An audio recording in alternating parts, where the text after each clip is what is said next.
உங்களுடைய முயற்சிகள் ஒவ்வொன்றையும் எப்பவும் பாராட்டுறது யாருங்க? ஏன்னா 2 வீடியோ பார்த்தேன். ஒன்னு உசைன் போல்டுது, இன்னொன்னு கிறிஸ்டியானோ ரொனால்டோவுது. ரொனால்டோவை ஒரு ஜாப்பனீஸ் பையன் இன்டர்வியூ எடுக்கிறான். அந்த பையனுக்கு ரொனால்டோவுடைய மதர் டங் போர்ச்சுகீசிய மொழி தெரியல. இருந்தாலும் அவர் மொழியில சில விஷயத்தை இவன் டிரான்ஸ்லேட் பண்ணி இவனே கஷ்டப்பட்டு படிக்கிறான். அப்ப இருக்க அங்க எல்லாமே சிரிக்கிறாங்க இவனை பார்த்து. உடனே ரொனால்டோவுக்கு ஒரு மாதிரி முகலாம் மாறி, ஏன் இவங்கலாம் சிரிக்கிறாங்க, அவன் கரெக்டா தானே பேசுறான், ஹி ட்ரைடு வெரி ஹார்ட் அப்படின்றார். அவனுடைய முயற்சி கடினமா இருந்தது அப்படின்னு சொல்லிட்டு அவனோட முயற்சியை பாராட்டுறாரு.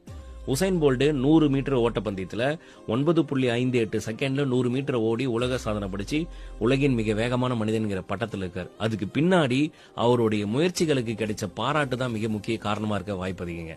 அவர் ஓடுறப்பே உன்னால முடியாதுன்னு சொல்லியிருந்தாருன்னா கண்டிப்பா வேலைக்கு ஆயிருக்காரு.